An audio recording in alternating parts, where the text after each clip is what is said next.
So most of my clients come to me with either some form of anxiety or depression.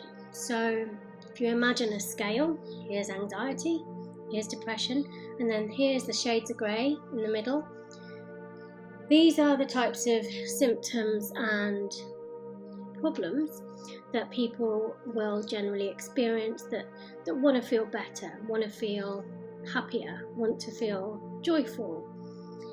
And within this spectrum of anxiety and depression comes all sorts of different scenarios and probabilities. So these can be things like extreme fears or panic, perhaps insecurities, those feelings of not being good enough, low self-esteem, low confidence.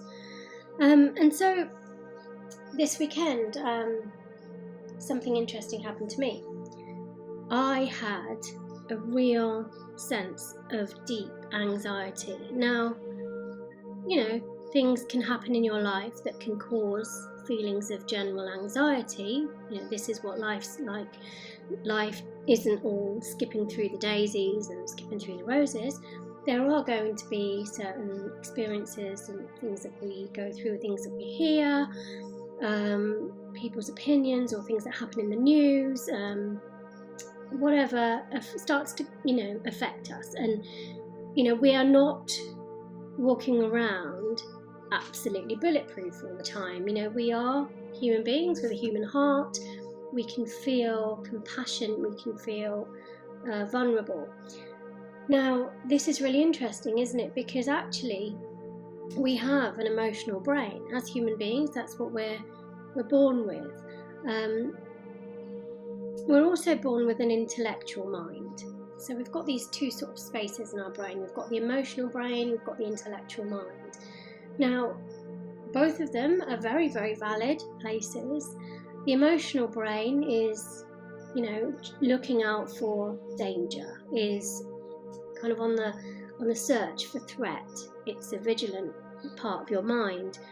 It's there to protect you, to keep you safe, to help you navigate through your world with an awareness, so you're not going to get into trouble, or you're not going to fall off a cliff, or that kind of thing. You're not going to walk into any extreme circumstances or danger. And we've got this emotional guidance system that can help us sort of be prepared for things that are coming up or things that are around in our lives. So therefore our emotional brain is very, very useful. We wouldn't want to turn that off. Now, some emotions range from good emotions to bad emotions, and we as human beings are almost addicted to labeling these emotions. Oh my gosh, I feel anxiety, I feel anxious, I feel overwhelmed, therefore this must be bad. Oh, I feel scared, I feel a little bit kind of insecure about something, I'm not prepared, this must be bad. I feel not good enough, not worthy enough, not confident enough.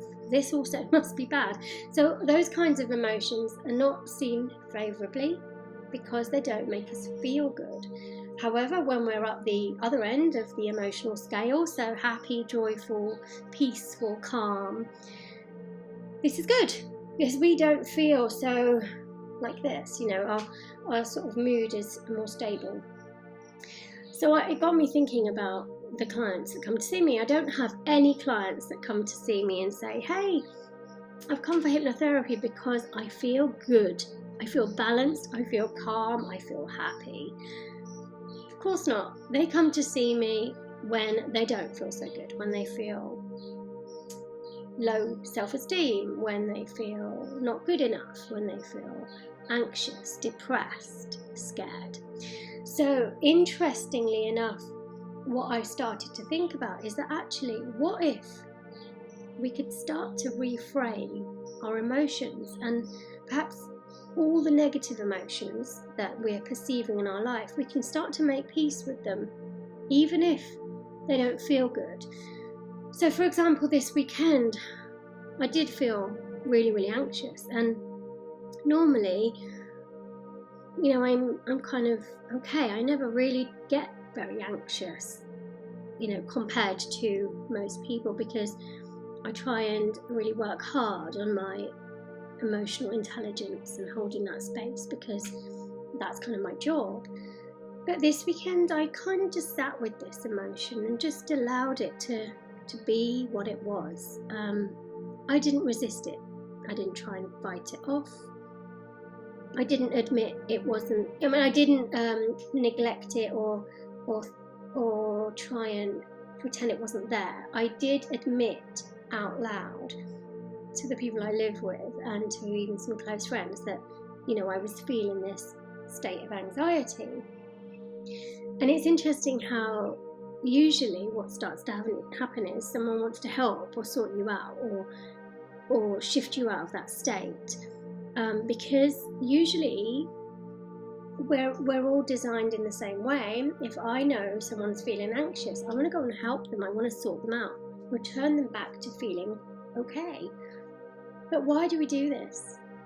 It's because actually at some subconscious level we're all scared of that anxiety. Perhaps we're all scared of it infecting us. There is this deep-seated belief system, I think, that if we're around somebody who is anxious or negative, then this is going to start to affect us and we won't be as strong. Now that's interesting, isn't it? I think. What if we're able to be okay with anxiety? And I don't mean, okay, that means we can just be anxious for the rest of our lives and that's great and that's fine. Of course not. What I mean is, of course, anxiety is going to come into our lives. We can't prevent that. It's going to come in. We can minimize it, sure, but we can't prevent it. Fear will come into our lives. Anger will come into our lives. Our emotional mind is filled with that spectrum of emotions that will come in and out. And they will just be how they are, and a bit like clouds in the sky, especially with our British weather. Those clouds, if we try to resist them, then we're constantly going to feel upset or annoyed or irritated because those clouds are not going away. But if we just accept them, they come in and they leave without attaching too much meaning or significance to it. It's interesting how the power of that anxiety becomes reduced, becomes minimized. The power of that fear lessens its grip. The overwhelming feeling of not good enough, or perhaps even irritation or anger, just starts to fade away because you haven't attached enough meaning or significance to it. So I think that's really, really important, just to be able to sit with it and notice it and observe it from a slightly detached perspective. Now, of course, when you're in it, it feels very raw. It feels very gripping. It feels like you're never, ever going to feel better. And you can't imagine feeling better. You can't imagine being happy again. You can't remember what it was like to be happy. You can't remember when you last smiled. Everything feels negative and overwhelming and too much. But it will pass. It does pass. And it's Monday today. I'm back to normal, whatever normal is for me. So I just thought I'd make this video to share it, to be able to let you all know that, you know what, these states are passing. We can start to make friends with them in a way where we're not attaching too much meaning or significance to them. We can learn to just observe them from the sidelines and just remember in a tiny part of our spirit or our center that it will pass and we will return back to who we really, really are. So I hope that helps. It's just my way of sharing what I know from my experience, and I just feel that every single experience that we have has growth in it, has benefits in it. And I think it's really, really nice to be able to just be open to that growth. So thanks for watching, and I'll see you again soon.